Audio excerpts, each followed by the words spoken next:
The following program has been rated GE by the Kenya Film Classification Board. It is therefore suitable for general family viewing.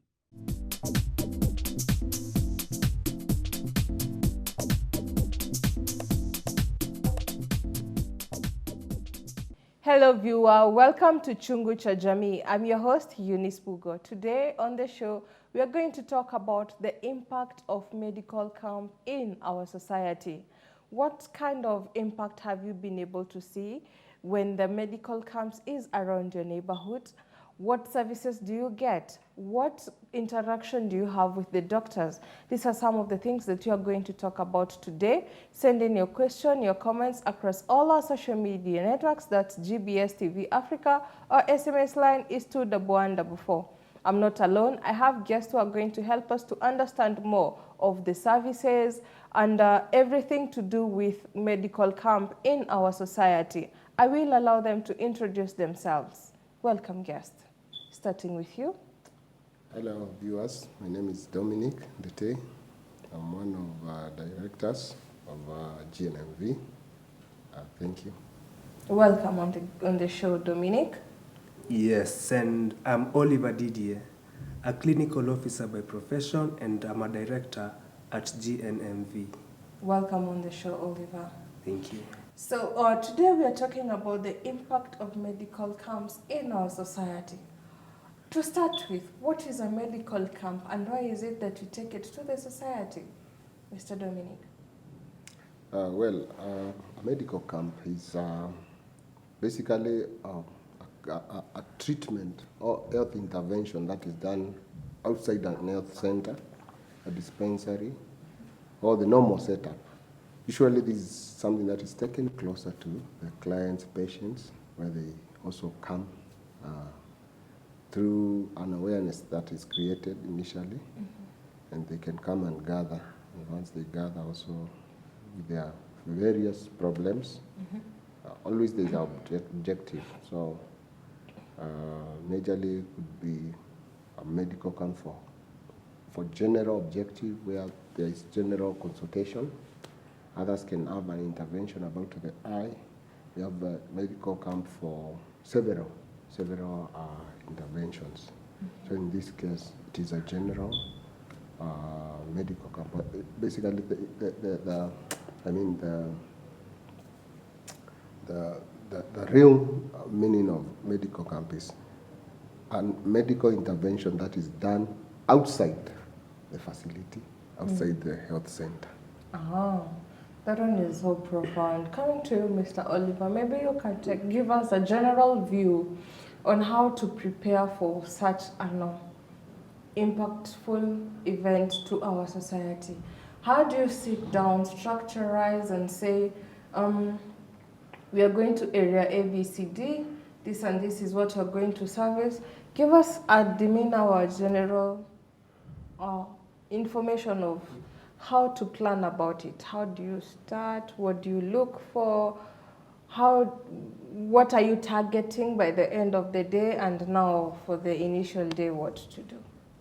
Okay, for these medical camps, we have to put into mind that these medical camps are brought in by organizations that are mostly outside of the structural health system.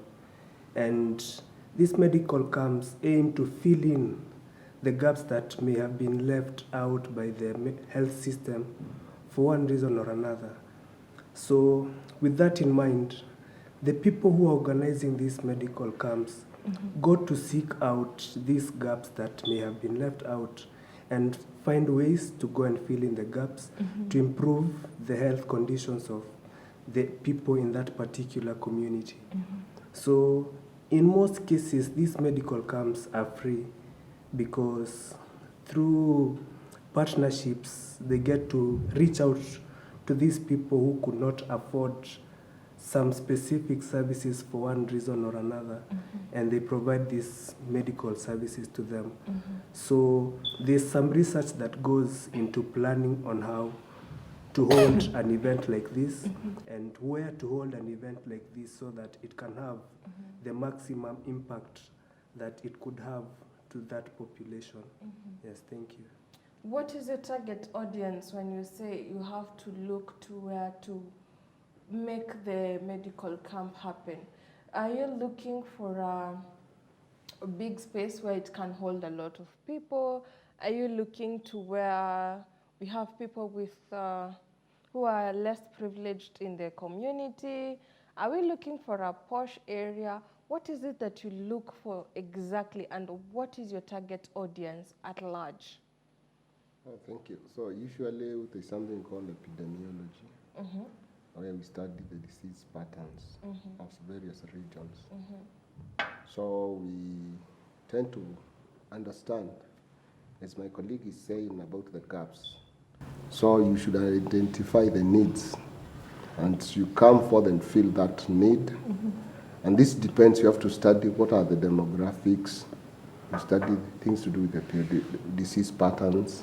You also have to study and understand the economic factors also coming, because you find majorly, you find this gap majorly is based on or spec on maybe economic activity, maybe economic challenges that make also our patients or this, our clients not to achieve or, get this service, these services that we offer because of one way or the other. And one of the things we see majorly is the economic factor.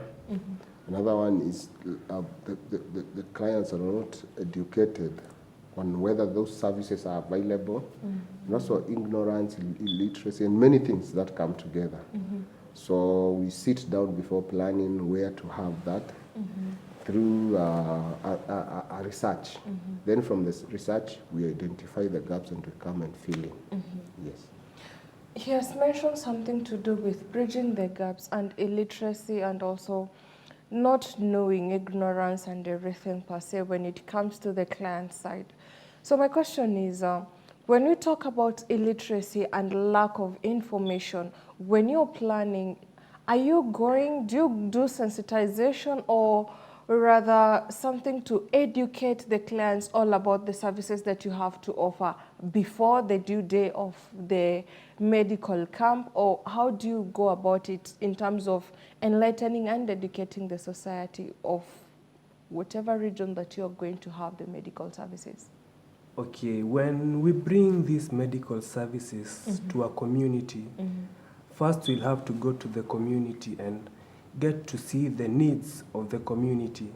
And then we'll bring in a team who will try to invite people to the medical camp, members of the community, and from there we'll have sessions with them to educate them on the health needs and the health-seeking behaviors and the recommended health-seeking behaviors and way of life for maximum health. So during the medical camp, we have these talks with our clients so that even when we leave the community, we'll have a lasting impact other than giving them the medical services. So the talking is only on the due day and not before the event in itself when it takes place? So before the event takes place, we don't actually hold the teaching, but then we invite them to get the teaching at our event. Yes. Okay. Okay. Now, after you have taught and you want to leave back an impact in that society, when they are there, what do they say? Do they appreciate the fact that you've gone to bridge the gap? Do they appreciate the services? Or how do you handle them when you say there is something to do with maybe ignorance and lack of information? Do they appreciate the fact that you've taken information to them at a closer place? And do they ask for this more oftenly? Yeah, actually, you can know that by the numbers that turn out. And these numbers exactly, when they come forth, you find the exact research you did and the things you came to address, they match together. So when you meet them, because you are meeting them at the point of very need, they are really appreciative. And when you see them also seeking these services for free, You can see the joy also they are receiving from these services. And we not only focus on that outer joy, but also impacting them through counseling on various issues, especially when it comes to their life. So way of life also matters a lot. So it's not only giving material or the service like that, also we give the counseling bit to the patients. Yes. How is it that they take, and when you're saying about counseling section, is it an individual counseling session as a patient confidential and a doctor confidential kind of counseling? Or is it that you're going just to talk to them as a group of the patient who have come in before? You just tell them these are the services you're going to offer, this and this is what we need from you in terms of cooperation, and so that you come now to talk, the counseling bit, is it one-on-one or do you do it as a group? How do you go about that so that also the patient or the client can feel that I'm appreciated and I'm being heard on the whatever issues that I'm handling? Okay, from the various research that we've done, we've come to understand that group counseling is not as effective as individual counseling because each and every individual has their own individual perspective of life. Okay. And so group counseling is good to pass information to them. But then when we are addressing issues, the best approach is approaching individually. And from that, we have had positive results of the effect of the counseling that we give to the people in the community. People come into the medical camp with sickness, and there's despair concerning their sicknesses because they could not access these medical services for one reason or another. But then after talking to them and getting to know their story and getting to appreciate what they are going through and getting to give them hope that we bring, they live happier than they have come. And by the time, after the counseling, by the time they get to meet a doctor, it's like the issues they have already have solved. And when they meet a doctor, the doctor will fill in, the other half. Thank you. Wow, that one is so interesting. Maybe to ask before getting to Mr. Dominic, when you're saying counseling, maybe at a one-on-one level, does it vary when it comes to age, or counseling is counseling, or does it also vary depending with the issues this client is having? Okay, this counseling, it doesn't vary so much because we are all humans, and even though we may be going through different issues at the moment, but deep down we are all human, and there is the issue of the humanity that will get to be addressed during counseling sessions like this. So even though each and every one will have an individual perspective, but then the bottom line most of the time is the same, and it's easy to address it, and from there someone can get a different perspective and get a different reflection on their life, and from that we can plant hope for the future in that person. Wow. Yes. That is so interesting. Maybe coming to you, Dominic. From where I stand from, I could say doctors take advantage of us as a doctor. Why do you choose to volunteer yourself when it comes to free medical services? And why free? I mean, by the end of the day, we want to make profits. We want to make money.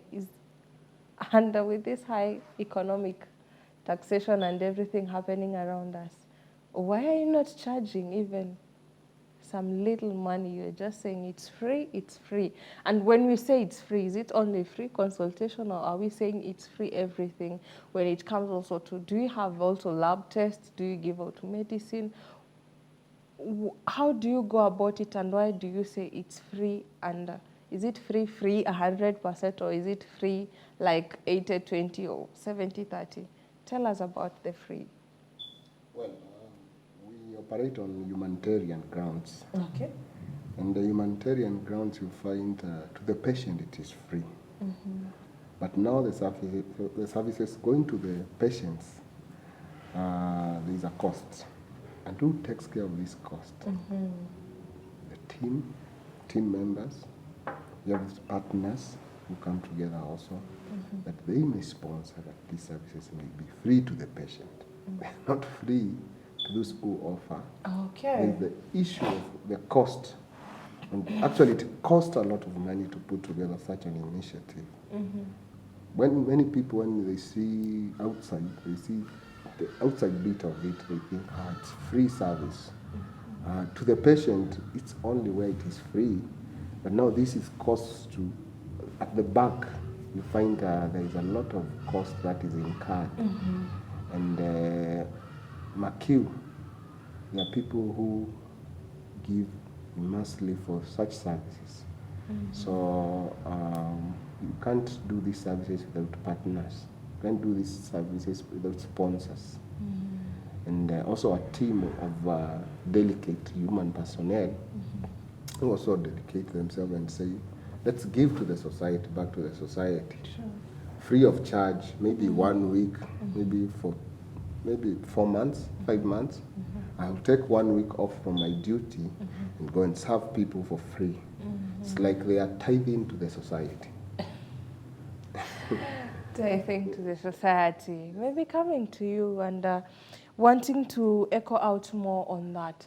When we say the cost is at the back end, where we cannot see, where everything is being cooked, how do you identify these doctors to come on board and say, me, I'll volunteer for eye checkup. This one say, me, I'll volunteer for giving medicine.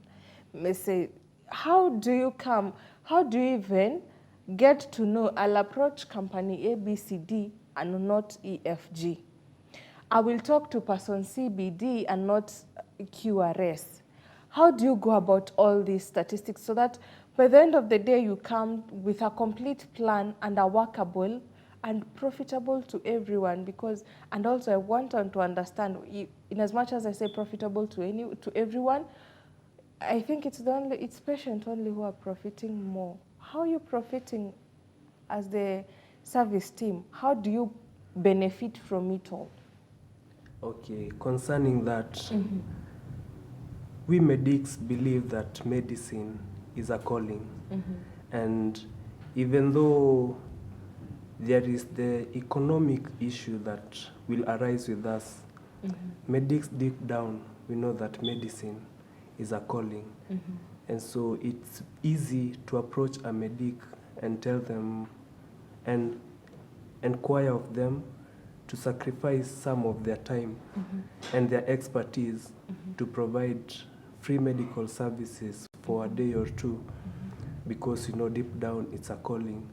But then when we approach people like this, we know most of the medics have strict schedules because they could be working in hospitals or working in their private practices, and there's the list of clients that they have to attend to. So when we approach them, we know deep down that since this is a calling, they can offer their services. But then how about the clients that they'll be leaving behind? How about their work schedules? So that's where now we have to communicate with them and get to see if they have time in their busy schedules to offer their expertise on that. And we are fortunate to get very dedicated teams of medics who are willing to offer their services, and to them we are very grateful. Thank you. Okay, to them we're very grateful. Maybe a quick one. When they come on board, do they want to come back again? Actually, for the medics who we have worked with, they really relish the chance to be able to participate in this at a later date. So if we look at statistically for the few years that we have been offering these free medical services, the team is somehow constant with a few alterations, because these medics, after offering their services once and getting to feel the gratification that comes with it, they really want to offer it again. Wow. Yes. Viewers, I hope you're getting to understand this, so that the next time you hear about a free medical camp in your neighborhood, you'll be able to turn out, call people, tell your neighbors, tell your family, tell your friends that there's something that is going to be offered to the society. Send in your question, your comments across all our social media networks. That's GBS TV Africa. Our SMS line is 21144. We'll take a short break.